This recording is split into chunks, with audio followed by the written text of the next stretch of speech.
us here. We're in our studio based in London, and we're going to introduce the subdivision modeling functionality of Gravity Sketch. We brought in an artist, Glen to walk us through the steps. And I guess a couple of questions just to answer for everyone, like what is SubD? That's a big question to ask and answer. It's a modeling technique that was kind of pioneered by Pixar to help them create much more organic, freeform characters and something that feels a little bit more lifelike and less computer generated. So if you go like Toy Story 1 to Toy Story 2, it's completely different kind of style. The same characters, obviously, very recognizable. It is, yeah. But the style and the flexibility of how they develop those characters is pretty impressive. Yeah, people can. So we try to capture that in the Gravity Sketch without necessarily the user experience. So we don't want a user experience where it feels kind of We can do that. forced. Like you have to go into like drop down settings, and essentially we don't want like a classic kind of keyboard and mouse prescribed vertices. Try one. I guess polygon modeling methodology. So what I personally think, as one of the co-founders of the company, is that we've been able to capture like the poetry of sketching and convert that sketch directly into something that can be edited with the power of pushing and pulling play around. That's kind of what we're after, and that's what we're kicking off with. Are we on the live stream as well? Yeah, can you talk into that as well? I got to talk into this. All right, so people on the live stream, you guys on the gram probably can't hear me that well either, but it's all good. We'll all right, cool. Just move it. So he's facing me. That's a good idea. You could, yeah. Let's move that. Let's re-rotate. Yeah. All right, cool. All right, so you're gonna have to move this camera back to here to see what gets done as well. Yeah. All right, so Instagram guys, you guys can take a pause, and I'm gonna repeat it for everyone that's on the live stream. There is a live stream link. Tash, where's the live stream link? Where could they find the live stream link? It's on the YouTube channel. It's on our Gravity Sketch YouTube channel if you want to watch it on YouTube. That way you can actually see like screen capture directly from some of the features. So that might be a bit helpful for you guys if you guys want to see like in action. But we'll do our best we can with the phone. So just a quick recap on why we're doing what we're doing. We decided to introduce some deeper editing techniques in Gravity Sketch via subdivision modeling. Oh, and this is my camera here. And the rationale for that was, it seems like when people start designing, they have to pick which geometry engine or which geometry methodology or mathematics they want to go with. So, okay, I'm going to have to do NURBS, and that means I'm going to probably end up in Rhino, or I'm going to do everything with polygons and maybe quad base, which means I'm going to focus in Maya, or I want to do stuff with clay, so I'm going to jump straight into ZBrush. And I feel like that's kind of like almost too prescriptive to your design process. It's more like you almost already thinking about the tail end of the design process or the tail end of what you're trying to create, rather than trying to still stay in that ambiguous poetry kind of creative mode that pen and paper delivers so well. What I think we deliver really well is that freeform creation, but with a bit of depth in the editing. And so far we've really been focused on NURBS, but there's a very slippery slope between NURBS and subdivision modeling. And so we wanted to bridge that chasm and allow you to have that same kind of poetry and sketching, but get them really deep, rich editing techniques once you get into the editing part of Gravity Sketch. So we've kind of built our software in a way that anyone should be able to access the creation features. It should be as simple and as easy as using any of those other VR painting applications. But when it comes to kind of refining your creation, that's where we put a little bit more energy. Obviously, not too many people go down into that level until they understand the software. So it's kind of like a nice gradation. And then finally, we want to be able to bridge workflows. So this update is kind of solving both of those things. It's giving you deeper, richer editing techniques, but it's also bridging that workflow in the sense of you can now bring in your Maya sketches, or you can now bring in, I guess they call them Maya models. You can now bring in your Maya or your quad-based meshes, or even your triangular-based meshes, and you can completely start to explore editing and manipulation of those. And that only does work if you have a computer or a headset that's working respectively, I guess. So like if you bring in something with a crazy amount of polygons, you're probably going to crash your headset. With the launch of this application, we're also suggesting that people jump into our landing pad cloud-based solution, which allows for storage. It also synchronizes directly with your Gravity Sketch account, whether it's on the Rift or the Vive via Steam or Quest. And once you jumped into that, you'll get a bunch of extra prefabs, so you can start playing with some different prefabs. We offered a few quad-based prefabs, so you could just jump in and start pushing and pulling things if you're new to subdivision modeling. But also, you kind of can understand the workflow between landing pad and Gravity Sketch. It's meant to be kind of a catch-all for your 3D files and your GRS files and even your reference images. So I really encourage you guys to explore that. It's landingpad.me. Make an account, and you'll have a bunch of free models that you can start playing with once you've updated. So yeah, we'll pass it over to Glen, who's going to jump in and start doing a bit of exploration into the tool set. We're going to flip to looking at the screen and watching some of the kind of manipulation methodology that we've built into it. And if there's questions, we'll have questions on the Instagram. I think there are questions. We have the capability to take questions on YouTube as well. No, we don't? Oh. All right. Oh, there's a chat? All right, we do. Sorry. That was misinformation. So we'll take questions on both platforms, and we'll just try to address those as we go, but we'll try to show that kind of workflow and the kind of seamless jump from NURBS-based modeling, well, first from sketching to NURBS-based manipulation and straight into SubD manipulation. And so we'll try to do that first, but ask questions away. This is really for you guys to understand what we're building, and also to kind of see how far we're pushing it, and also ask where we're going. So we're happy to be completely transparent about the direction that we're trying to take this product and these features. So I'll pass it over to Glen. Do you want to introduce yourself a little bit? Yeah, I'm not going to hold the mic the whole time. I'll hold the mic. So I'm Glen. I run a studio in the UK. I've been a modeler since 1991. So I've been everything that Shay's just said about NURBS and polygons has pretty much been my life, most of my career. So everything I'm going to do today is a culmination of what these guys have been doing this summer, which is Gravity Sketch is well established already, and I'm just going to show the new tools they've developed all around subdivision modeling, which is something that I've wanted for years, really. So virtual reality and subdivision modeling are two things that should have gone together a long time ago. So these guys have done it, so I'll just jump in and make a start. So do you want to plug your site? So people can see your work? Well, plug your handle? Yeah, so pretty much everything is Southern GFX. So I'm on Instagram, Facebook, etc., and YouTube. So, but if you follow Gravity Sketch, you can pretty much see me hanging around there as well. So. Yeah, we got a few posts of Glen on Southern GFX. So you guys, hashtag Southern GFS, or no, it's at Southern GFX, GFX at on the gram. Is this on? Yeah, I think it's on. Daniel's gonna swap to the on-prem mic.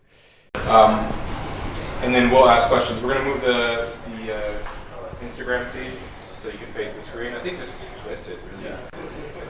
So start asking questions then, I suppose, and let's test these people and see if let's test the Gravity Sketch team with some questions straight away from the live feed. So I'll just jump in and you tell me when to start. Oh, nice. So just shout out a few names so I know who's there. Mr. Tom. Jack Shepherd. Nice.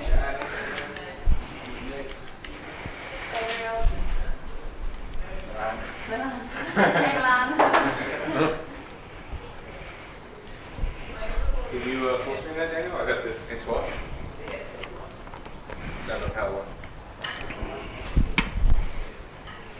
So. You guys on the ground, let me know if you guys want it a little bit tighter.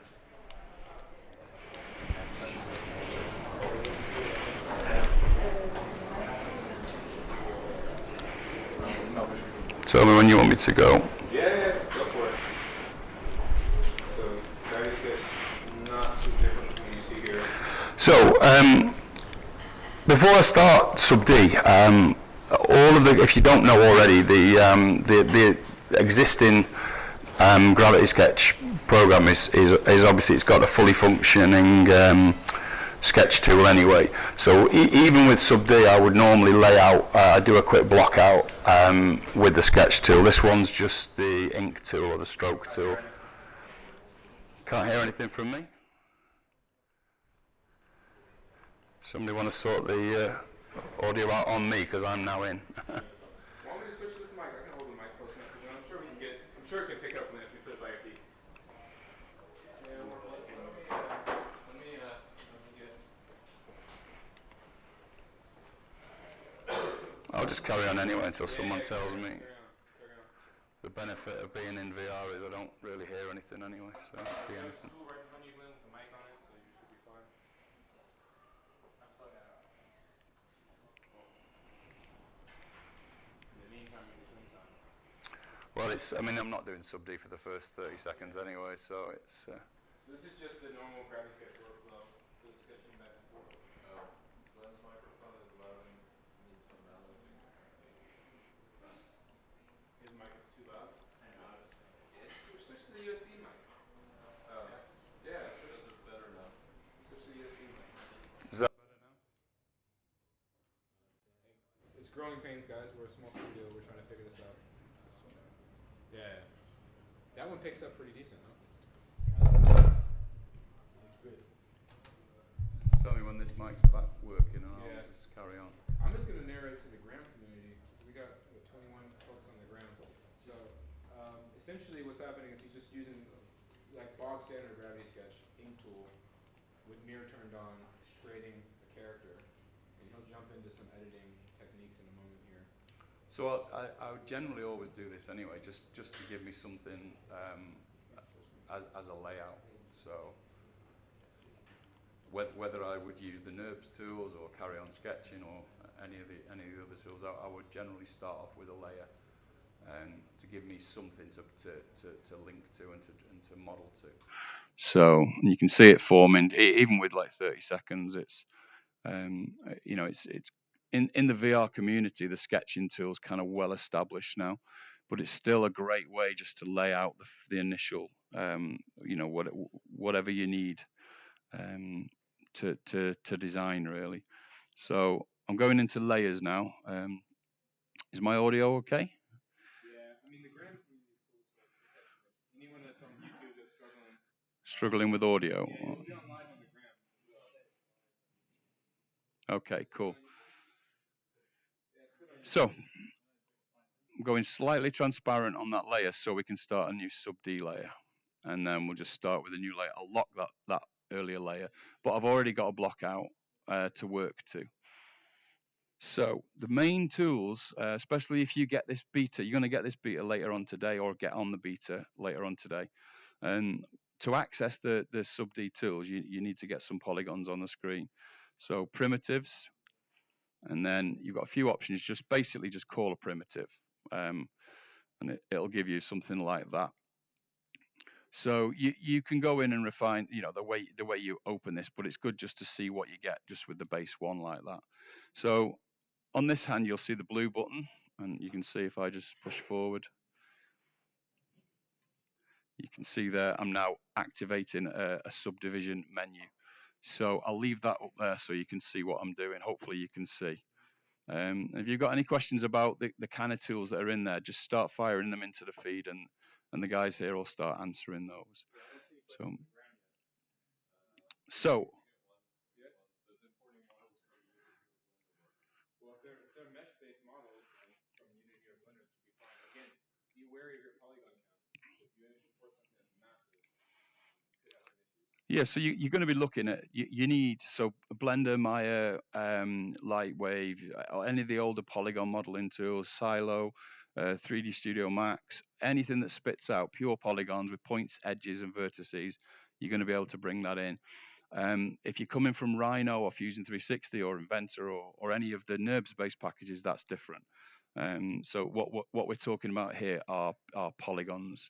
And the process, the subdivision process, it's something that modelers work with all the time. But if you're coming from, excuse me, if you're coming from a CAD-based background, you're not going to be as familiar with that. So all I've done there is I've deleted away a lot of the faces, and I've just left with two faces across a mirrored seam. I've got mirror on, obviously, and with a flick of the thumb, I've got these different. You can probably see it here. There's different component settings. So I've got an edge, a face, a point, which most modelers will be used to. And I can just take an edge like so, and then just with the firing and moving, I'm just building up a line of polygons like that. So it's just basically an extrusion, but I've got the ability to move. So I'll do it again like that. And then if I want to move those around, I'm just clicking. Notice you've got two grabbers. You've got one at the front and one at the back, and they've got different functions, as you'll see later on. So just that, pulling the polygons into the air is pretty useful. Just to get volume out. That's quite nice. You can see, and I've blocked it out, and it is blocky because obviously it's low polygons. So just to have a quick look at a SubD, we just turn it on there, and you can see that's a one level of smoothing, and you can increase the subdivision levels. So when those of you that are going to jump onto the beta, you're going to be testing this. This is where you can start being careful with the polygon count. Not at this point because it's obviously super low at the moment, but if you bring something in and it's already like really, really high, then you're gonna feel a bit of a slowdown. So that obviously you can test that yourselves as you start playing with it. So I'll just turn it off again and carry on. So let's make. There's a question around exporting this into 3ds Max. How's been your export pipeline from Naviscape? So I've stayed pretty. My goal has been just to stay in at the moment. I haven't really tried. So what I have done. I've done one specific project just to make sure that I'm happy to understand it, and I've done that with Cinema 4D, and I've just exported out, and it just literally comes in. I keep it to the lowest level here, so the lowest subdivision level. This particular version just had the on and off. The previous versions were just levels of subdivision, and what you see on screen there is what comes out. So what you must be careful of is I've got a transparent layer with the sketch in there. Now, every one of those sketch lines is a stroke. And what happens on export, if you don't delete that layer, you're going to get that entire thing out as well. So what happened to me there is when I brought it into ZBrush and then I separated it, I got like hundreds and hundreds of strokes. So there are instances where you'll want that. That might be useful for you. But generally, just delete that layer. You don't really need that data if you're just looking for the SubD stuff.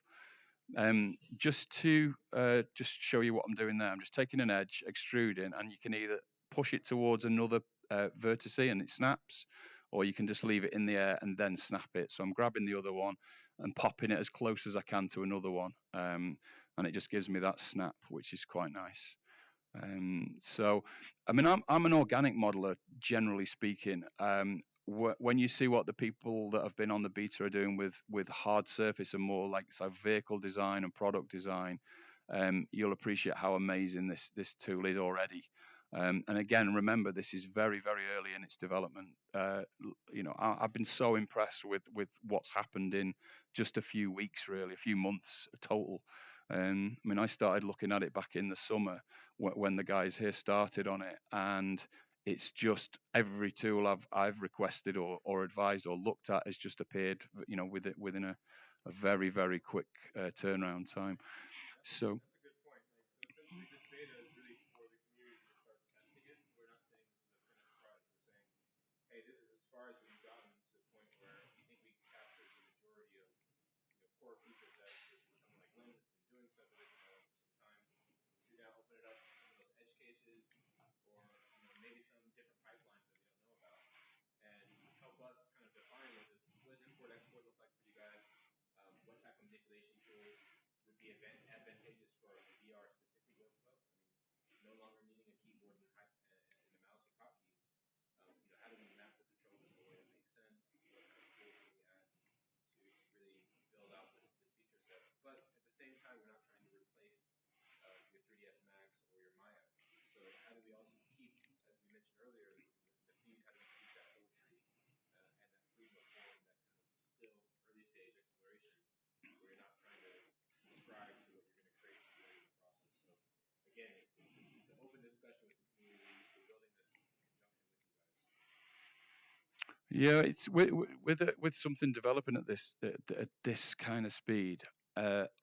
If you do jump on the beta, what I'd do is I'd say make a list. And this is how I usually work on a beta: is I make a list of what I want. Look at what's there. Make sure I've used what's there, and then add to my list. And I always keep a top 5 of what I want next. So there's no point in asking for really complex things that the structure isn't there. There's no point in asking for UV mapping when all the modeling tools aren't there. So just, if you do jump on it, just be mindful of the how young in its cycle this is. But that doesn't mean don't make another list, which is what I'd love. And that's something that anyone who's been on betas for any kind of software, developers, they need that kind of feedback on a regular basis to make sure they're on track with it. I was very specific about what I wanted because again, I'm an organic modeler and I'm very selfish, so I wanted stuff that would be good for me. So, but that doesn't mean I got it, and it doesn't mean that it was right for everybody. So someone who makes cars doesn't need what I need. So something I need, something most people would need actually, is this one, which is just split loop. So I just simply click with the forward sphere there on an edge, and if it can track a loop, it tracks it, and it just splits it for you. And that's really, really useful for me, especially because everything I'm going to do is usually around going for animation. So edge loops are crucial for me, and you can see there I keep adding. I'm hearing a lot of beeping there. So what I will do is, you can see I'm already starting to form a shape. Have a quick look as a SubD, and it's reading okay. But what I probably need is an eyeball in there just to give me something to link to. So as into work around. So what you can do is go back, and if you don't want to make another SubD object, you can just use anything that's already in there. So just use a normal sphere, for example. Oh, it's a SubD sphere, is it? Sorry, yeah. So thanks very much. So what we'll do is we'll take that, put a just so as I can definitely see it's different, and then we will subdivide it. Bring that a little bit closer now. So I just wanted something to go in there as a placeholder. You can see now it'll help me with the modeling. So let's just go inside his head for a moment. And this, as Gravity Sketches, I mean, it started on an iPad, but it is a design tool. So try not to think of it as don't compare it to what the experience in Maya or Max is like. Just think of it as a design tool. So start thinking about how you can use it in your workflow. One of the biggest things that I've really enjoyed with it is the fact that I'm in, obviously, like with most VR, I'm actually in the room with it. So if I'm looking around it, I can get a great sense of scale by doing that. But I'm actually able to walk around the model and look inside it, and it just informs me better as a designer. So what I'm doing now is I'm going to put SubD back on, just so as I can see. I'm just now doing a little bit of I wouldn't normally do this till a lot later down the line. So I'm just getting in a bit tighter and putting a few creases in there. You can see that eye's already formed to a good enough level to say that it'll be okay. So I might go back and tighten that down, or do a bit more splitting. Just bring it out a bit further. I'm just undoing. The red button is an undo, so you've got, Now, if one thing that one of the newer tools from, I say newer, it's a couple of weeks old now. If you pull a single point like that gives you obviously one effect, but you might want a point at a time when you want more than one, so you can increase with the push with the thumb, you get to do 2.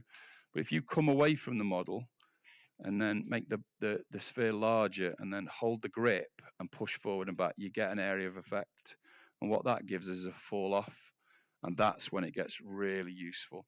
And those of you that are used to working with some of the older programs like Silo, or if anyone's seen any of my older modeling programs, then it would be great to be able to move it and do what we call in Maya an average vertice, or now in the newer, or in the sculpting programs, like it's basically a smooth. So with this, you can just simply pull down with the thumbstick. And you can see there, with an area of effect and that, I'm moving and tightening. So all that work I've just done in the eye, if I just go in there and just pull my thumbstick, it's just tightening down all of those vertices. So that is really, really powerful. That's the equivalent of shift in Blender or ZBrush, and it's giving you, it's just smoothing down that work that you've already done. I'll do it again. Just hold it there and just tighten, and you can see the vertice rolling into the position that you want. So I'm just going to turn that off again for a moment. So let's just fill in up here a little bit more. I'm flicking with my thumb for the components. So again, you can just flick through till you get the component mode that you want. So if I just want edge there, let's just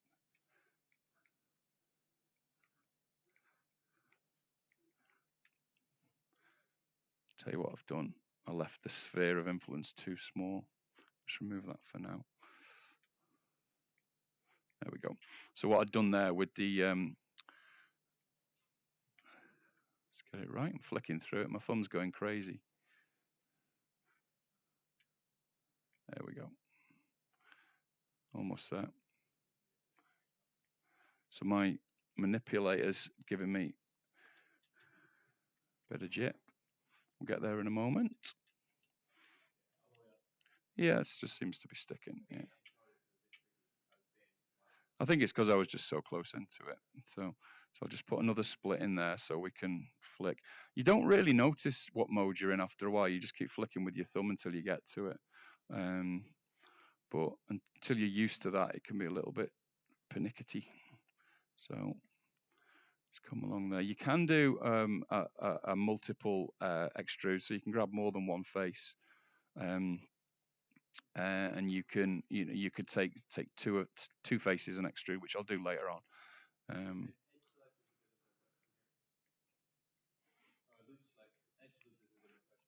Yes, so yeah, I mean, to be honest, if you'd asked me that a couple of hours ago, I'd have said I don't know, but it changes so often. So at the moment, there's no actual face selection for an edge loop. And one tool that's just gone in. Which one? This one? This one?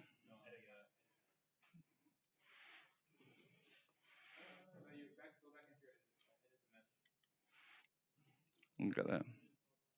Yep. Oh. Is that working? Is that?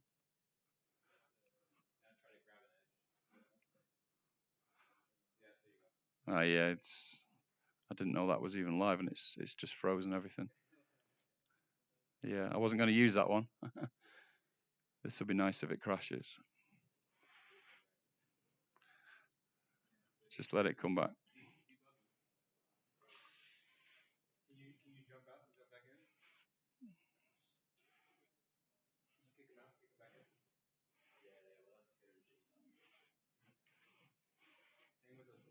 Yeah, I'm frozen.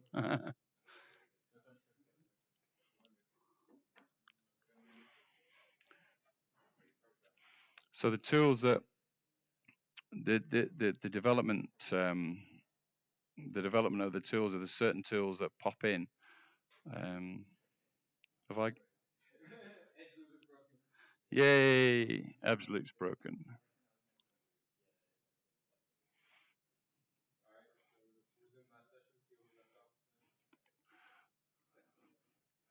I think they killed me. Well, even to the point where I'm now right-handed. That's cool. It's quite funny when you come out and you switch left to right. I know you can click at the bottom, but if you forget, you suddenly panic. Right? Did that kill it completely?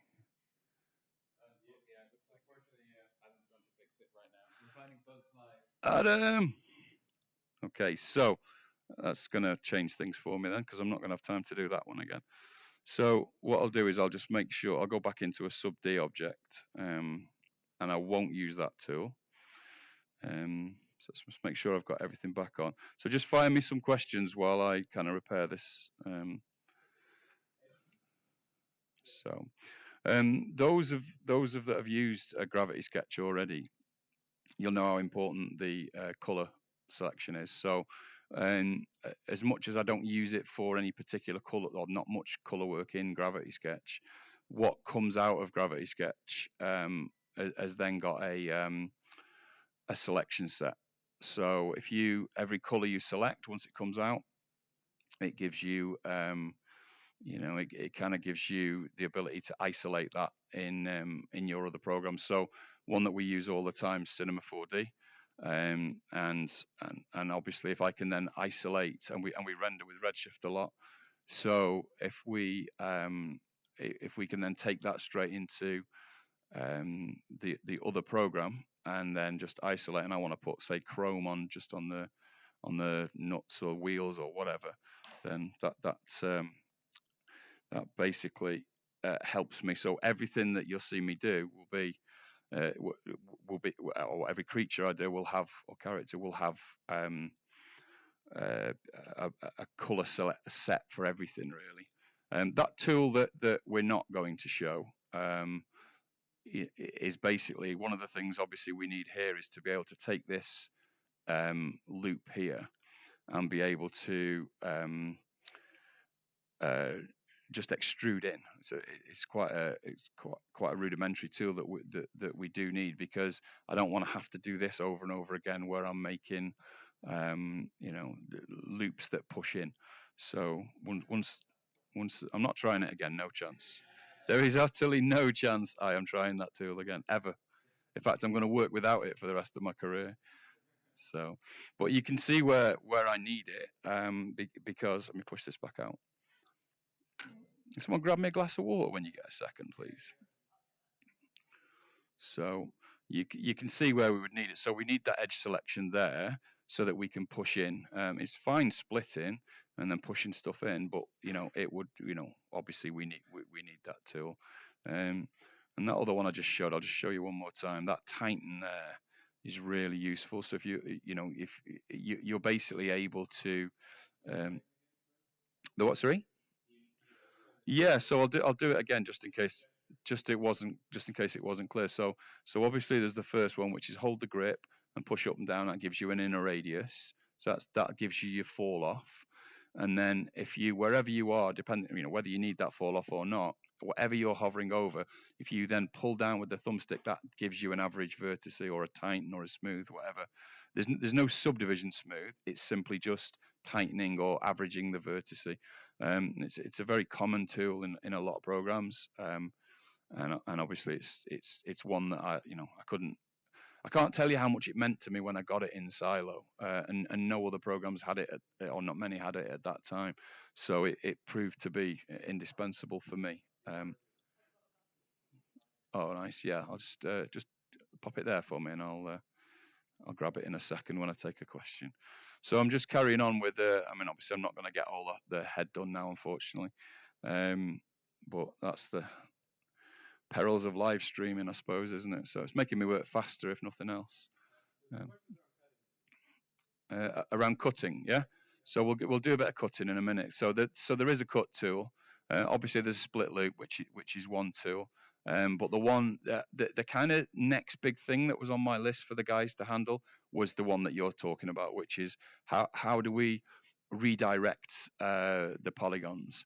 So the tool that's in there at the moment, it'll allow us to split across vertices, and again I'll get to that in a minute and show you. But that is probably what was literally my next big request, simply because you can't keep adding loops because it causes problems. So you have to redirect your polygons, and especially if you're going to be in character designing is one thing, but try and get into modeling cars and not being able to redirect your topology, and you're going to be into problems. So that is it's there in one form already, and getting better and better every time I see it. So I'll show that once I get to that. Me? No, I haven't been able to try it yet. So there's a few people on the stream who have been, that was their biggest question, which is we're going to get it on the Quest. So I think it will be great to get a few people on the beta just focusing on the Quest side of things, really. I don't use the Quest at work at all, really, simply because we focus on the Oculus side of things. So I'd be really interested myself to have some time with it. So I'm just doing a mouth loop now. Probably done one too many there. So, and again, that's where the tighten will be useful. Yes, so so if I just want to tighten this corner, well, well, a few things actually. So I'm grabbing the area of effect, push forward, big, however big the sphere is how much the sphere grabs. If you use both grips, then you've got a scale. So I'm using both grips and it's scaling it. And if I just use the one and then pull down, it tightens. So you'll probably find that's one of your most used tools. Push down, yeah. Or just pull down, sorry, not push down. Yeah, that's it. And that, because you're tightening all the time, your mesh is nicer. And you're finding that you don't leave a mess behind you anywhere, or not as much.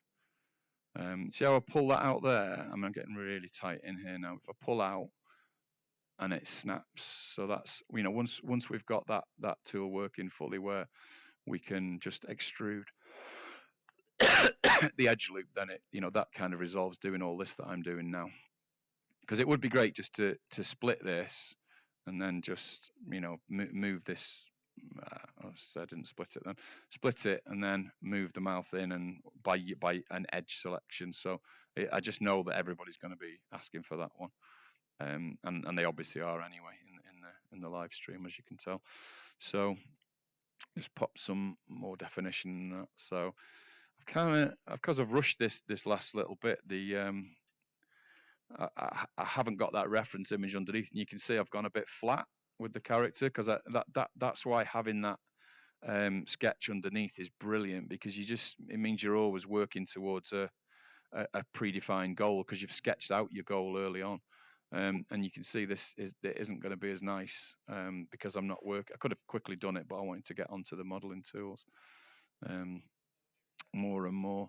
So those tools that we were just talking about, this one here is the one. I won't do a lot with it because I'm not that confident with it. So basically you've got to cut, so you can cut across like so. So it seems to not lock there. There you go. So basically you can redirect like that. What we're going to want is the ability to cut. I think you can go corner to corner, and I think you can go into an edge as well. So you'll see me do it. I'm being really careful here because I don't want to. You can see me cut in between and redirecting. Not that I want to do it there. So that tool is already there. So if people have a go at that, you'll get an idea of what I'm talking about there. Doesn't do n-gons unless it's changed since last week. Is that right, chaps? Oh, you can do it now, can you? So. Well, let me work down. Let me work this side down. Then at least I've got a full face mask, and then I'll try and redirect some of the topology. And that's when that tool. And then I'll see, because making the n-gons was obviously going to be a big one for when you're starting to redirect topology.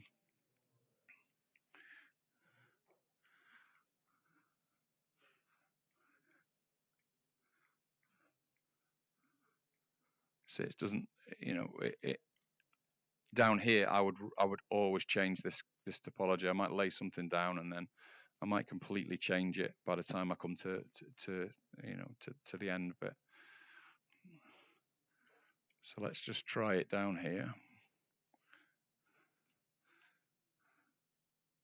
If I crash it again now, I'm going to be so disappointed. This one's good, is it? Yeah. Oh, there you go. What's that? It's giving me a triangle, a quad. And let's just try. Just slice that one more time. There you go. Oh, so they've added it in. So cool. Bit of non-manifold geometry coming in there. That's perfect. So that's, again, what I like about this team is, and this is not an exaggeration. We kind of went live at 4. At 4 minutes past 3, I spoke to one of the team and said, this doesn't do this, that, and the other. And then he ran to me 5 minutes before the live stream and said, there you go, it's done. Which is just, I should never really have said, yes, I'll test it during the live stream. or anything during the live stream. But you get the idea that it's, you know, the development cycle is incredible. I'm just deleting some of that now. So let's just put a few more. Let's just show you the, you know, for those who don't use Subdivision that much. So that lip shape, let's just turn that on. You can see how quite blobby still that is. Let's just try and bulk it up a little bit. And then with what we'd normally do is just run a split through, turn Subdivision off for a moment. I'm going to go right in and run a split right close to the edge. I thought I'll do 2 so it really highlights it. There you go. So you can get your creased edges, which it's not creased edges. It's just a very, you know, very tight protective loop. So that, you know, that's something you're going to need, certainly for those of you doing really nice tight hard surface things. And if that knife tool, once that knife tool's in, or the cut and redirect tool is in place, then you'll have everything you need there. It'll be interesting to see, because there's a lot of people already using Gravity Sketch who are in the automotive industry. It'll be really cool to see character designers jumping on this. So, you know, I can't wait to see what people who do creatures and character do, you know, that's their main bag. It will be amazing to see, you know, what comes out very quickly from that world. I'll just put that sphere in again. We're at that point now where it would be nice to have that sphere. I feel really nervous about doing anything that will make me crash anything now. So yeah, I won't, I promise. So all right. Where's the normal sphere now? Is that this one? I don't want it. I just want a sphere. I just want a sphere. Yeah. I actually don't want your subdivision tools. No, I just obviously just want a sphere just to pop in there. So, all right, cool. So let's go here. So we're back where we were with that one. So let's just tighten that eye down, and you'll see what I was going to do, which is, you know, getting that refined shape. And that's why the sphere matters to me, because it helps me to define the corners of the eye. And then I might want something like that, and then I might even want to run more splits in it. So all of these tools, if you are a subdivision modeler, if you do a lot of that kind of work, not sculpting, if you're doing everything, you know, with geometry, then these tools should feel really, really normal to you, really, because it's everything that you'd want in a normal modeling package. I haven't gone crazy yet with you know, what a lot of people do, and some people who jump on it today, they'll just start and then they'll make it as high poly as they can, as quick as they can, just to test it. So I've done it a slightly different way at the moment. I'm just taking my time. I've not made anything that's really tried to break anything. I'm just trying to use the tools that I've got to, you know, get the designs out that I want without pushing the limit of the polygons. But you know, I think at some point soon it's going to be good to know how much it can handle. And as I said a few minutes ago, it will be cool for anyone who wants to jump on this from the Quest community. I think that information is going to be valuable, because you can imagine the difference in polygon counts on the Quest to the Rift S. The difference in hardware is, you know, incredible. So it's and as much as the Quest is, well, obviously it just hasn't got the hardware capability of the Rift S, but the fact that we can have any kind of SubD on it is amazing.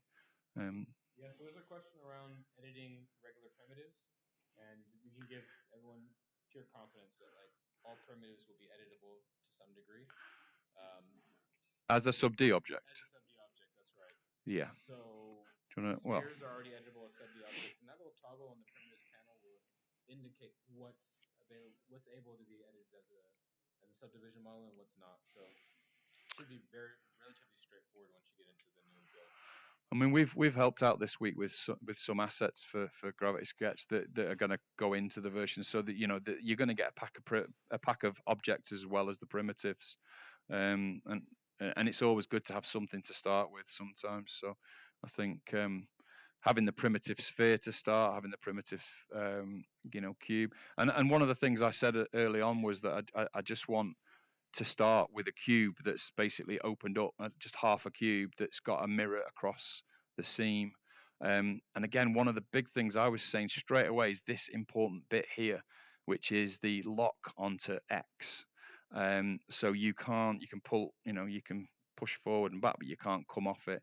And that's for certainly for an organic, well, I suppose really for anyone, the ability to lock it to that axis means you can work around here and you don't get any, having to do half and then mirror it or not as much. So I found that quite useful straight away. It's really cool being I'm not a coder in any way, but it's cool being able to just see the tools that I want and just suggest them and get them this quickly.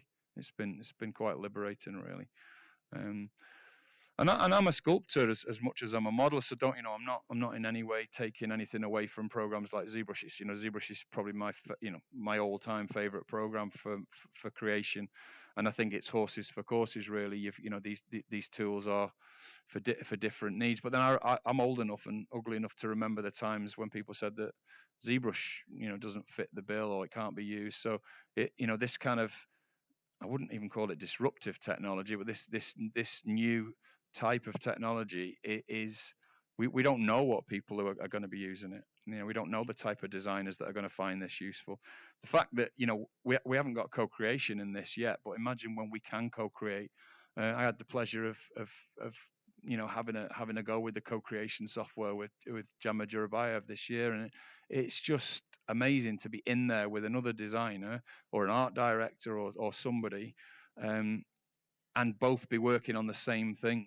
It's just really, really cool. And I'm sure that when you try that, you're going to agree with me. It's a very liberating experience. So, any more questions on that?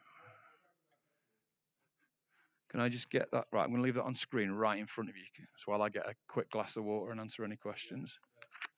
So, where's that? Cheers. What was the other question? Cut tool. Yeah. I think people are joining the stream intermittently, so they haven't seen the cut. Oh, right. Okay. Yeah. Cut tool, and also just I think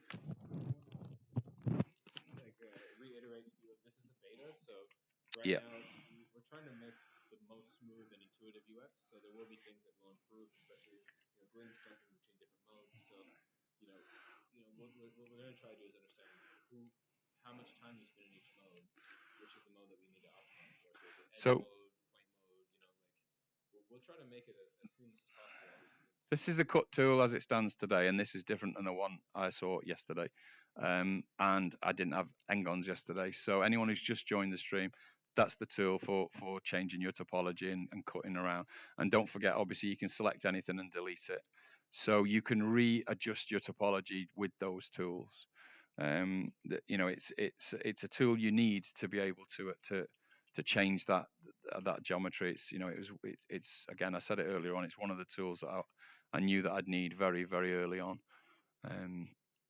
And again, the more complex your modeling gets, the more you're going to need that tool. Really, we didn't do extrusion, so let me just seal down this. Just make a few more here. I'll turn off SubD for a moment. It's right in my face there, so just turn it off for a minute. The geometry is not brilliant down here yet, but I'm not totally worried about that at the moment. I just want to show this next little bit. So if say we were going to do an ear, you can see there what incidentally I was grabbing an edge. I'll do it again. Grabbing an edge, and instead of dropping it and snapping it like that, what I was doing is taking the edge, flicking to make sure I'm in the right mode. This is the bit I'm struggling with today. And then angling it to where I want it to go. And that just saves one click. So if you can get used to that, that's quite useful. Should have done it there, shouldn't I, if I'm so passionate about it. Okay, so I've got something to work with here. So if I want to extrude out an ear, I can just take the one and just extrude out. and you can restrict that so that there's a mode where you can just do almost just like straightforward extrusion, down an axis, which for me as a character modeler wouldn't be particularly useful. But for for some people that could be a really useful one. And here with the sphere, I'm taking the whole group now, and I'm changing the size with the other, obviously with my other hand. So you can see as I pull with the inner grip. So if I'm going to try and lay down this ear, I can go all the way down and then flick to point mode and then tighten that down. And what I might want to do is go back to face mode again and take that, and then again, and just do an indent, and then put some splits in just to support that. And that's where the cutting tool will come into it, and then tighten that down as I'm rolling it around. And we haven't even got SubD on here, so it's, if you have a look at that with SubD on, you can see how nice that is. And you can get those shapes that you want, just using a nice extrude tool. Pull out an ear here.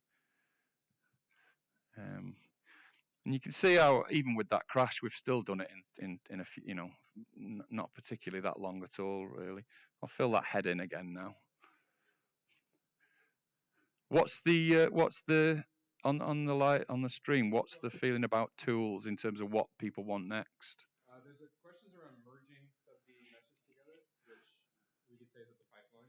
Yeah. So as far as I'm aware today, that's not in this version. Yeah. So one of the things I would do in some of my models is I'd make that ear separately and just merge it in. So I imagine in the scope of things that these guys have got to do, that would be quite simple, would it? It's coming. All right. See, I should have learned not to say something like that. Yeah. The next one is adding thickness to surface. I don't know. So what's the current feeling on that one? I'll answer some of these. Yeah. Adding thickness to surface is definitely something we're looking into, investigating. Again, it's really a matter of the complexity of your geometry. If you don't want to throw, especially if you're on Quest, a thickened surface and it just crashes.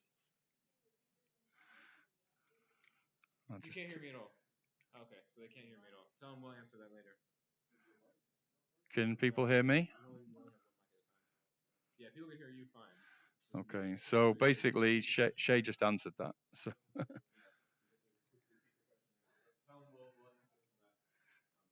Yeah, I mean, what would be cool is if obviously you're going to get the beta tonight. If you're not already on it, you can get access to it. But it would be cool just to lob in questions into the stream, and then we'll get them answered. If we don't get to it today, because we're going to run out of time, obviously, it would be cool to have it in there so that people can, the developers here can look at that and answer it, later on. Can't be bothered finishing that bit, so let's just stitch around here. So I've generally focused on, because there's some really high-end power users using Gravity Sketch in the automotive industry. I haven't done hardly any hard surface, so it would be cool to get some people who are very strong with the hard surface skills looking at this. And then what kind of tools would you want with your constraints, and what kind of tools you're going to need for to do certain types of modeling. That kind of information would be, you would be a valued member of the team if you can provide that kind of information. Sorry for the coughing, I'm dry throat in here. You can see I'm coming to some areas here where I haven't, I've left an open triangle. So how do you close that, guys? Is that too? Oh no, I'm gonna do this method. It's called the Glen method, which is hide from it.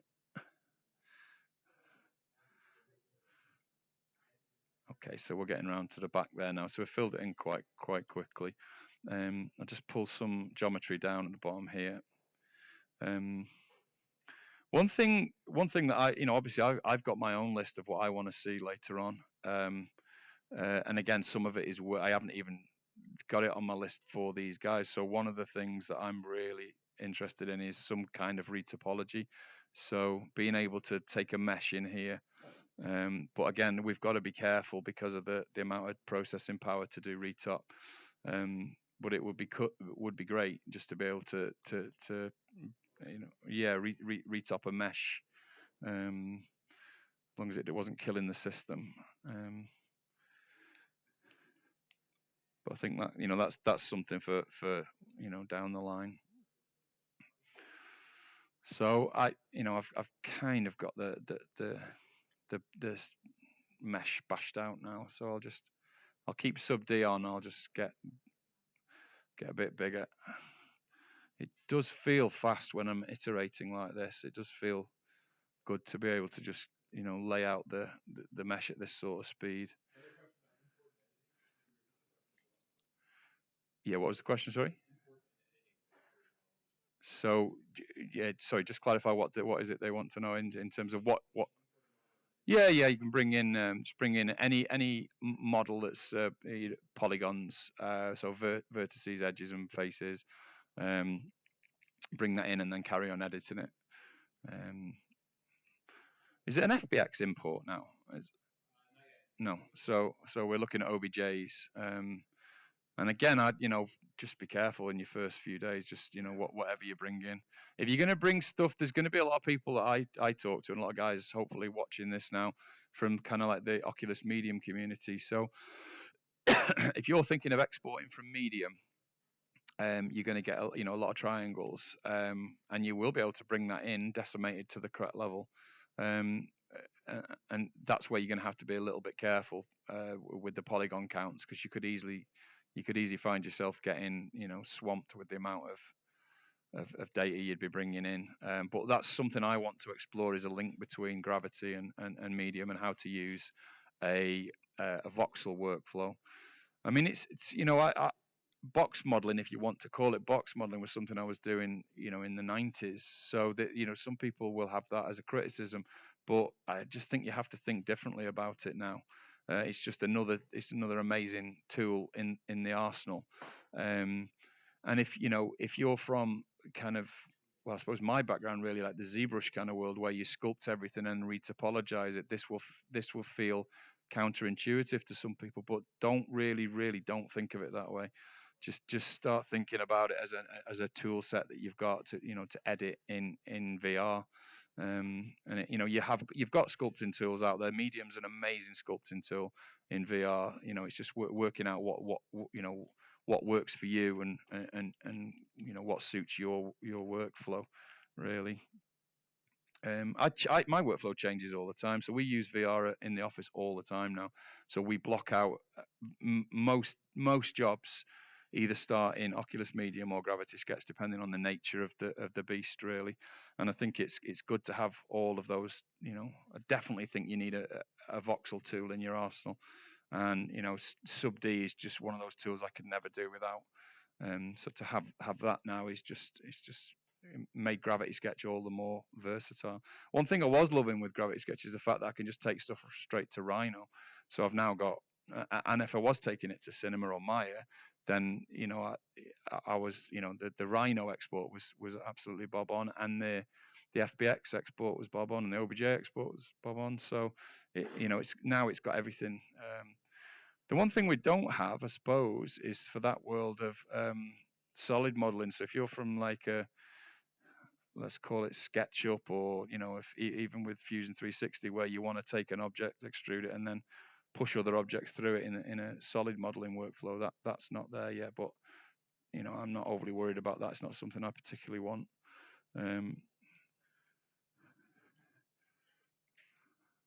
Any more questions? So we'll get to them, but it'll be after the live stream, unless if there's anything really pertinent about the tool set. I suppose just to reiterate before I start and finish, there is lighting in here, so there is environments, so you can have a good look around and be able to test your modeling and see how powerful your modeling is from a silhouette point of view. That's quite useful, obviously.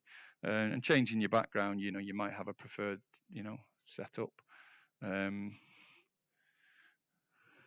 It depends what you know, it depends how you work, and that will only get better. You know, they've got custom settings there, so custom HDRIs, etc., are going to be a thing. And you know, again, if you know, I like a specific setup for the way that I work, so I'm sure that you know, once people jump on the beta and start requesting what they want, that's the kind of stuff you get.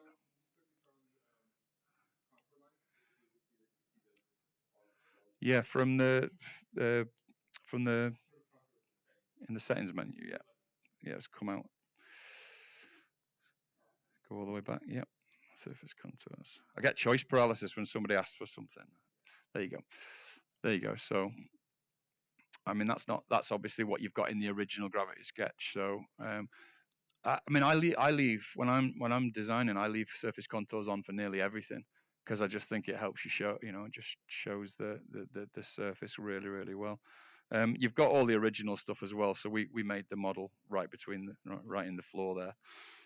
So that's the stage floor, world axis, and then there's a few other things like the grid and the ability to.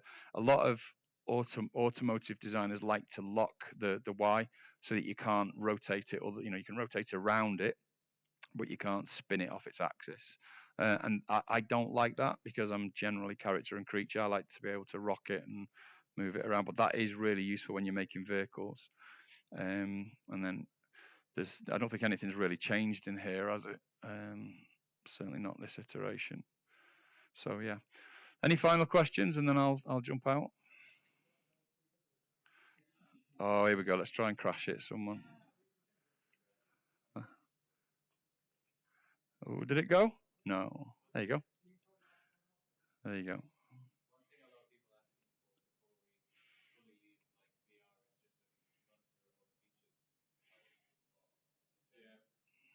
Let's just do like a basic, like maybe from a cube, we could like just start with another cube on the side and you can just walk through each feature.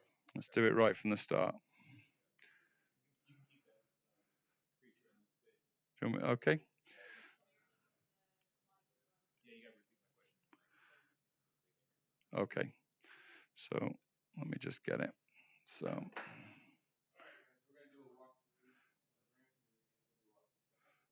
Why is that locked on there?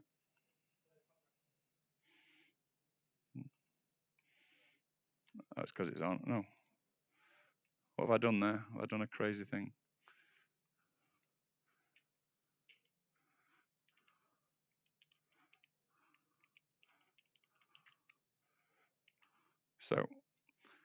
So basically what someone's just said is, can we walk all the way through, back through, yeah? Is that what I heard? Yeah, just literally like walk through feature by feature rather than feature by feature. Yeah. So let me, actually, I'm gonna kick out because I'm gonna start from scratch. If that's all right with you. I'll repeat the question, yeah. Okay, so starting for people who've the question was, can we just go through the basic feature set? So if is that just a basic cube now? Okay, so let me just move this out. We don't even know which is a sphere anymore. Okay, so in the so in the from the very basic level, go to the purple button with the brush and the pencil. You go to the primitives, and in the primitives, it's where you can find the SubD tool. So basically, this one up in the right hand side. Call that in, grab it with your grabber, and basically click the blue button there, and that basically brings you into a SubD mode. Whatever component you pick now, you're going to be able to move it around and manipulate it. On your thumb, you can change the component type. So for example, if I flick to this one, that's now just points. If I flick to this one, it's faces. And if you've got mirror on like I have, and you pull it to the center, it will auto snap. Now, whether that's a full polygon sealed up, so there's no polygons in the middle there now, and that's welded to the seam. So if I now go back to the point mode, that middle point, the vertice now can only stay locked to X. And that's a great position to be in. However, whatever kind of character, creature, car, anything that's symmetrical, that's how we would start with the symmetry on. To do a split, a loop split with the purple sphere at the front, not the larger one at the bottom, hold it over the edge that you want to do the loop split on, and just click, and that gives us a loop, a contiguous loop all the way through. So if you were starting like this, and you wanted one there, this is giving us basic subdivision modeling protective loops, as we would call them. And that means that when I subdivide now, there's one on every corner, as you will see in a second. I'll put one in the middle as well. And that means when I subdivide, and this is how you subdivide, you can tear off any panel, by the way, so just make sure you remember that. And then put subdivision on, and you can see now that that's rounded it at level 1. If I go up a level, that's 2, and gets tighter and smoother the more we go. So you can continue editing and moving around in this mode. So if you're doing a lot of hard service, organic-y kind of stuff, so thinking robots, parts, this is a kind of where you would begin.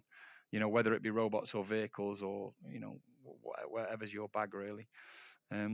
Go back to, just think of the modes that we want to look at. So let's try face mode.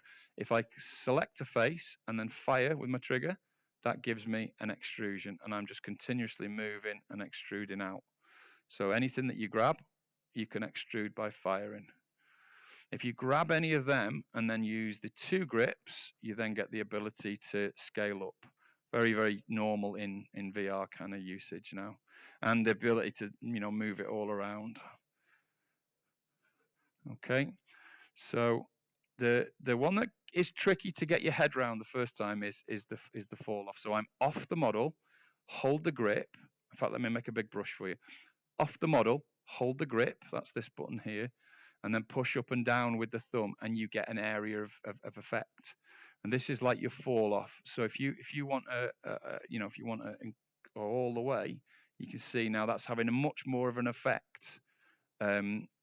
At one part, and then it falls off as it comes around here, and that's really cool. Now with that, and then holding it like that and then pulling down on the thumbstick, you get an average vertice command, which is basically a smooth command for anyone that doesn't know that terminology. So as you're modeling, you might want SubD on, and you might want to be positioning things, but then you might want to tighten them down. And that gives you that's how you get nice, well, it depends on what you're doing. You've got to be careful if you're modeling cars like that, because you can smooth stuff off its axis. But for me, that's one of the tools that I would always want. That's where things like ZBrush are super powerful with the smooth command with shift on the keyboard. There's the cut tool, so the little hammer, and that used to be my logo actually. A paintbrush and a hammer, I've just realized. Thought I recognized it. So the little knife tool, first of all, take it to wherever we want, and then so hit one vertice and then across to the other one and drop it, and that's the cut tool. Now I'll just turn subdivision off for a second. Let's just see if we can show that better anywhere else. So as I've just found out, we've now got n-gons. So if I go here,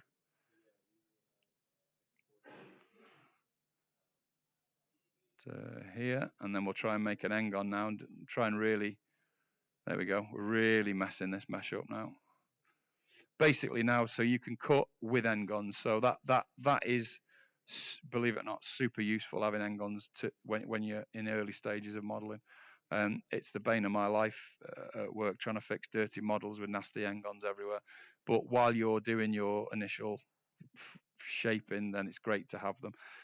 That's what we call a non-manifold polygon there. So if that comes out, it's not going to be a good polygon to some degree. But you don't have to worry about that, because you just knock that back to a quad or a triangle. Get rid of that. Just tell me exactly what you call this blobby thing. Yeah, so it's exactly the same as just doing it like that, yeah. So you just literally, so yeah. So I mean, the reason I haven't used that, because I just simply do it with my hand, but I understand why you'd want to. Okay. Is there anything else on the basic tool set that we need to face normal movements? We haven't done any of that, have we? Let's go. Got it there, yeah. So this one.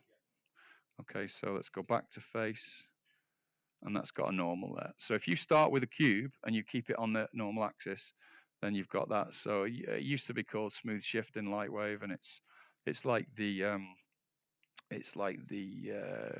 Z modeler tool in ZBrush. So that's very useful if you're if you're doing much more mechanical modeling. Not a thing again. Most of what I do is organic. I haven't used that a lot. And then what was that one? Yeah, I'm not even going to go near that. So keep that away from me. Yeah, I don't want to embarrass myself by crashing it again. And obviously, bear in mind, I've done everything mirrored here, so you could do it unmirrored. You could just take away that mirrored half, and there's the ability to bake it down as well if you should you need that. I think that covers it really. It's the basic set. It's given me a month of pure delight, to be honest with you, because I've been using it every day and I absolutely love it, and it does change it.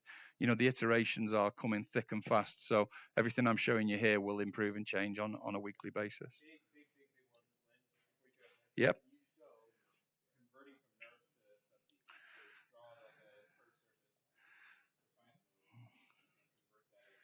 So on precise mode on.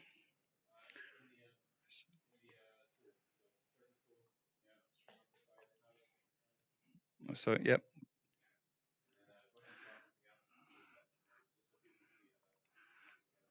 Okay, so that's this. Yep. Do you want it NURBS to SubDs?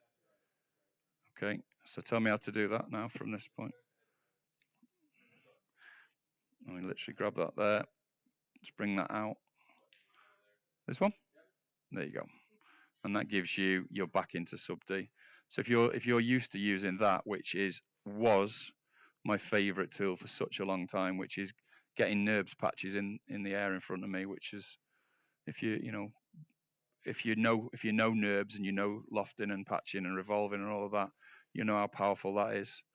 So take that and then bring it down here and let's convert it, and then you've got your SubD tool. So it looks so. There you go.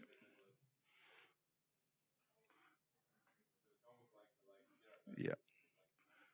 Yeah, so that'll be really useful. I think that'll be. I mean, some of the models, I think, certainly, I still like all of these tools. I still like using these pipes, etc. So, doing pipes and doing organics and trees and stuff like that, and then converting that to SubD is so useful. Not something I've done much of this month while I've been testing the tools, but.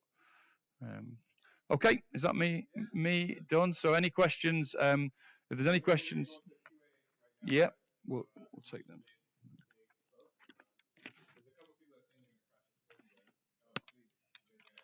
There's people on the stream who only crash things. Yeah. There's some proper crash experts. So we're just gonna turn on the cameras and stuff and set up for quick Q&A. Those are the two mathematicians there who are Blame these guys. Yeah. Give us a second. Give a little tour of the studio. Okay, the battery's dead. Battery's dead. We're gonna do a quick battery swap. So start lining your questions up now. We're gonna go through some QA. Who's gonna catch the questions from the gram? Is that you, Sergio? You're gonna get the questions from the gram? And we got some questions that we didn't answer before that we need to answer. What's that? You're on it? Less. Both. I got some YouTube questions I've already cataloged, so should be relatively straightforward.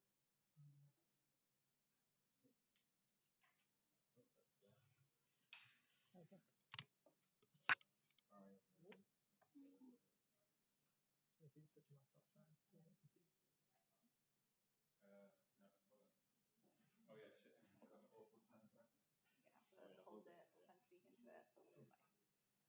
If you want to look cool, you talk into this. Can we hold it like that? Which bit? This side. Does it sound good? I think it sounds Yes, pretty it does. solid, to be honest. Is it on now? It's on now. Yeah, so you just hold it close to your face. Do you want to introduce yourself? Let's do a quick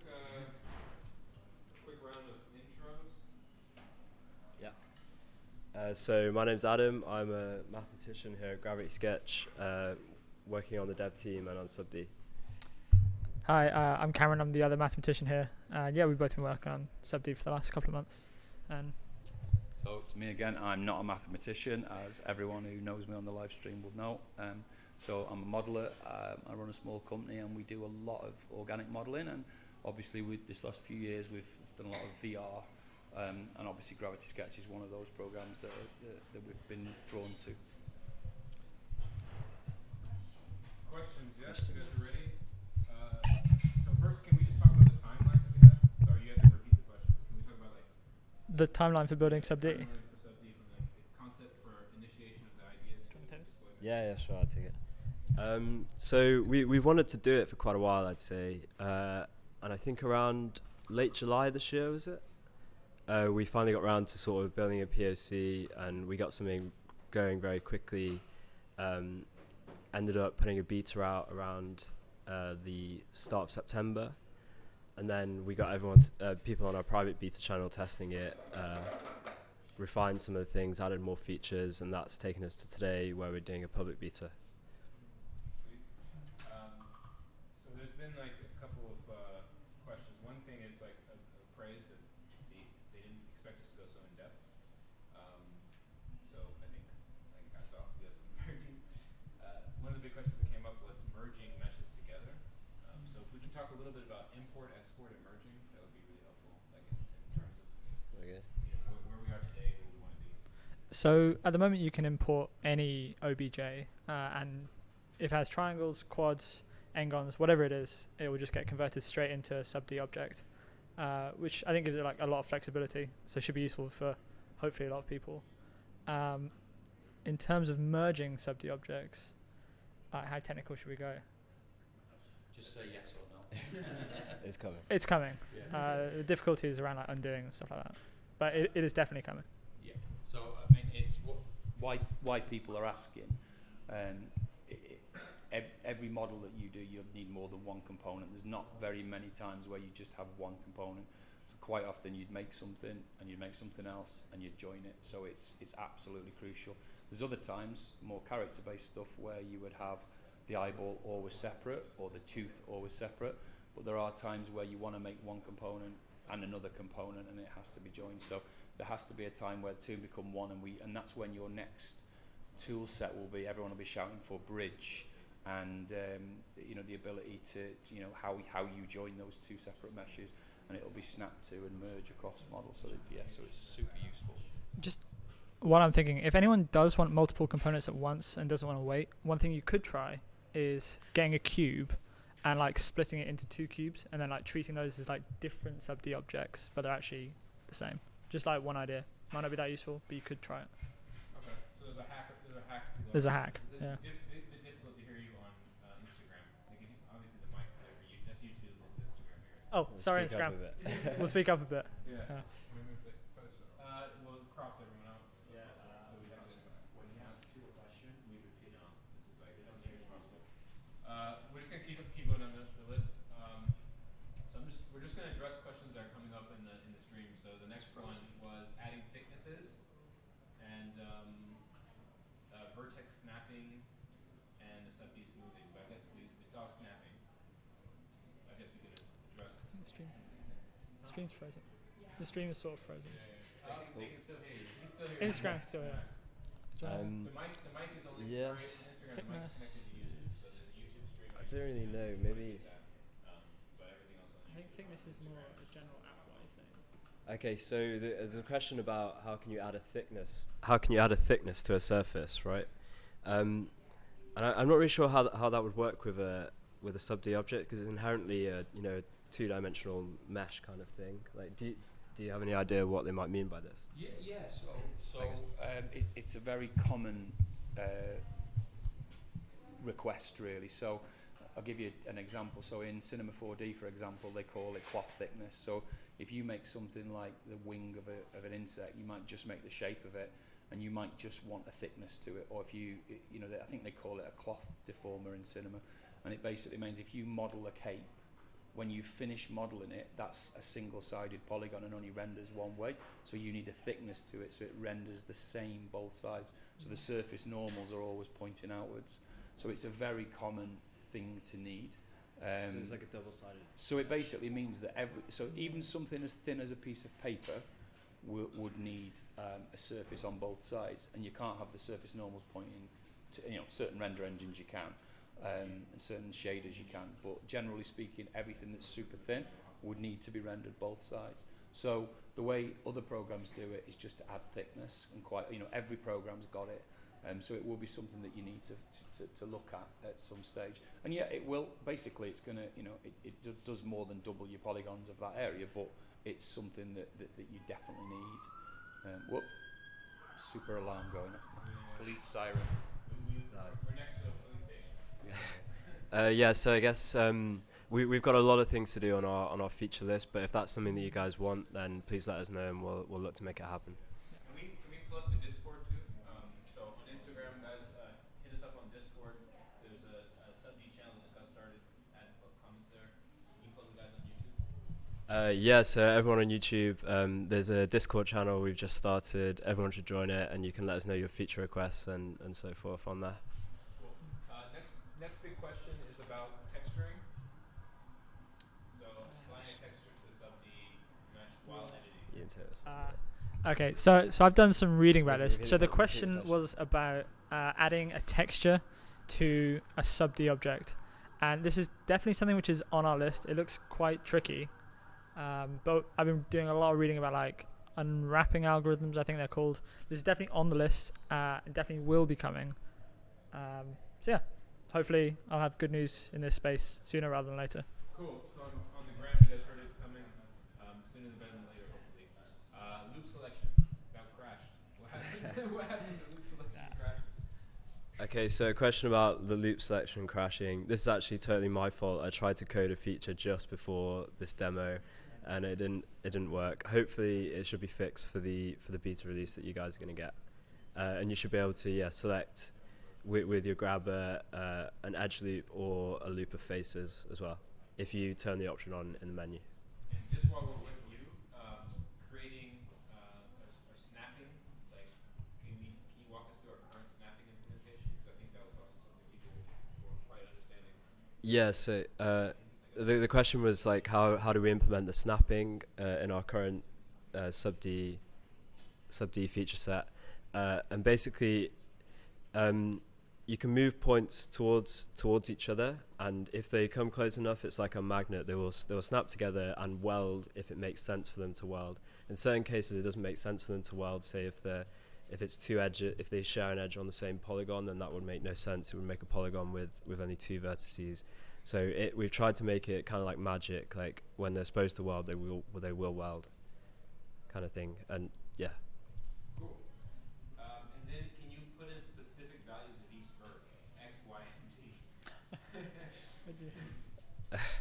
So the question was, can you put in the specific values of each vertex, X, Y, and Z? No, I think you can't currently do that in Gravity Sketch, and we think it's kind of against our UX and our ethos in that area. Use a CAD package if you want to do that. Cool. Any outstanding questions? I guess there's a question around when the update's going to be available. That's on the Instagram community. When will the update be available? The update will be available right now. The update is live. Woo! Woo! Go get it. Woo! Cool. I think that's it. I mean, there's obviously going to be a bunch of questions that come through. Guys, hit us up on Discord. Can you reiterate what I say from the YouTube community? Hit us up on Discord. Join our Discord community. It's great. It's nice and vibrant. Instagram. We have Instagram. We have YouTube. We have a subreddit as well. We have pretty much all the social media, and you should be on all of them, especially the Discord. Me, a load of the other devs are on there quite frequently. If you have bug reports, probably the best place to hit us up. So yeah. Cool. All right, so Great. listen, we're going to do the last little bit of this, and then we're going to close this off, guys. We'll do it with CTO Daniel. I'll jump in myself, and we'll just talk a little bit about what platforms it's coming to, and kind of what the next steps are for the kind of the proper release. So this is obviously a beta, but we are moving towards the proper thing. So let's see if this stretches and reaches, and we can do this properly. It's frozen again. Huh? It's frozen again. Oh, you froze again? Did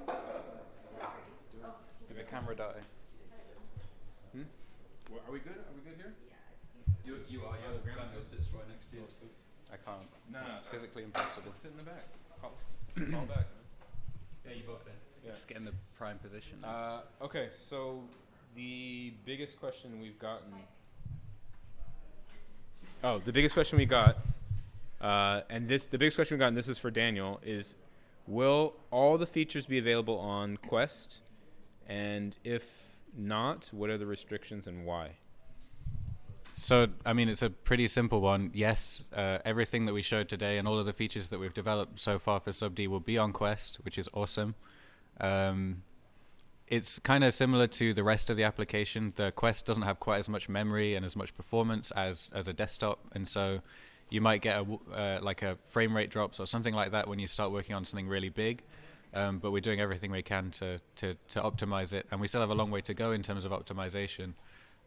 So I'm pretty confident that people are going to be using it just as well on Quest as on desktop. And then there's a little bit of just a quick understanding around how we deployed this beta. So we sent out signups for landingpad.me. Landingpad.me is going to be the platform for just essentially, if you're working on a Gravity Sketch file at work, for example, and you come home and you want to fire it up on your Quest, it's kind of a pain to drag and drop a GRS file around. So we have a cloud solution, landingpad.me. It's specifically branded differently because that will grow into a monster of something else that doesn't only have to be tied to Gravity Sketch. And so what we're hoping to do is demonstrate some of the features of LandingPad. And by doing that, we're going to give you guys a bunch of meshes that you can start playing with. So if you're non-polygon modelers or SubD modelers, you could just grab those meshes and start tweaking them in Gravity Sketch. But also, we're going to give you a bunch of free storage, and we're really using that as a platform to better understand, what does this file storage sharing collaboration space on the web look like for 3D assets. I mean, we've seen a lot of this stuff for documents, PDFs, spreadsheets. I mean, how does it actually come together and look for 3D objects or 3D projects that you're working on? But I'll let Daniel explain a little bit more about the kind of intricacies of how all this is going to come together in the long run. So if you could just expand upon how this update is not just about SubD, it's also about kind of this new platform that we're launching, that would be really helpful, and how those two are interlinked at this juncture. Yeah, I mean, so LandingPad right now is it's not much more than a Dropbox file storage kind of thing for Gravity Sketch files, but we did integrate it directly with the VR application so that it makes it really easy to just move files around and get access to things. You can export files and get your reference images from the cloud. I think the biggest motivation for those features was because the Quest is much harder than a PC to manage your files and use those kinds of features, and so that was why we built the very kind of start of it. But over time, we really want to see this as a platform where people can share their work with others. Just quickly share a quick link with a web viewer. Again, this isn't ready yet. This is just future talk. But also, do collaboration sessions, co-sketching, review each other's work. This is kind of the direction we want to build it into, a whole platform where people's 3D models is the workflow on that website. It might even be that some of the tools on there don't need Gravity Sketch at all. It's more about bringing models together, bringing 3D ideas together, and talking about them and collaborating over them. But that's kind of the future. Right now, what we're really trying to do is just we're using it as a platform to give people access to beta features and updates early, so that it's easy for us to see who's using them and kind of get a closer relationship with the people that are trying out our newer features, so that we can get a good conversation going and figure out what the bugs are, what the requests are, how to move forwards, basically. The whole SubD launch for us is a bit of an experiment in that it's moving towards more of a modeling kind of feature set than a sketching kind of feature set. And we don't really know fully what that means for us and what it means for the product and where we're going to go with it. But we think it's really exciting and can't wait to see how we build out these tools, and want to build it out again as we've always done with the community. And so I feel like landing pad right now might just feel like, not that useful to everyone. And so again, on that site as well, we want to have all your feedback and trying to understand like why it's working, why it's not working, and kind of just continue to collaborate on making something really useful for everyone. So, so that was a long-winded answer, but it gave all the details. And just to kind of chop it in half into one sentence, essentially, we don't really have a direct way of communicating with you guys. And because SubD is such a radically new way of using Gravity Sketch, it's like blurring the lines of what we initially set out to do. We really want to have an open dialogue with you guys about, what feature sets we add and why. So we don't end up trying to create or reproduce something that already exists just in VR. That's not really our ambition. Our ambition is to still maintain that initial ideation, exploration, creative phase, and not become an over kind of bloated application, like software application, like some of the other polygon modeling tools. So it's our way of connecting with you. So if you want to get connected with us and you want to stay up to date with the latest and greatest features, but also have a say in the trajectory of where this product is going, please sign up there. That's the best way we can get in touch. And also, you'll just get a bunch of free assets, as many as we can, and and all the new updates and stuff like that. So we'll just kind of keep you in the loop, as well as we're giving you storage. So have a think and or have a join, actually, not a think. Join up. It's free. But also communicate with us. Discord is a great channel as well. Discord, email, Instagram, pretty much any way that you can reach out to us. Twitter, any way that you can reach out to us, We're open, and this is the next chapter of the geometry. So let us know how it's going and where you guys want to see it go. I think that's it for now. Is there any outstanding questions from anyone? I was just going to close a little bit. Yeah, close it. I mean, all I really wanted to say was, and reiterate on, was like the builds are live. You can go and try it right now. It's available on Quest, Oculus Store, and the Steam Store. Go and give it a try. You do have to log in through the landing pad website and opt in to have the beta. We were a bit worried that, exposing users who were using this professionally to bugs and that kind of stuff. So it is an opt-in feature right now, but on December the 12th, we're planning on rolling it out as a main app feature, and give it a try, really. All platforms, including Quest. Quest. It's on Quest. It's really on Quest. It's no joke. It's on Quest for real. It's on Quest for real. Yeah, and I was going to say one more thing. Oh yeah, I don't really know if I'm planning on sleeping tonight, because I'm sure there's going to be bugs. So please get in touch if you're having problems or can't open your files or things aren't working. We'll be ready to figure out what's going wrong. Literally, Daniel is the guy that's reaching out to you. He is. Yeah. Daniel is actually the guy that talks to you. So yeah, I'll be there. We'll fix the bugs together, and we're going to make this an awesome update.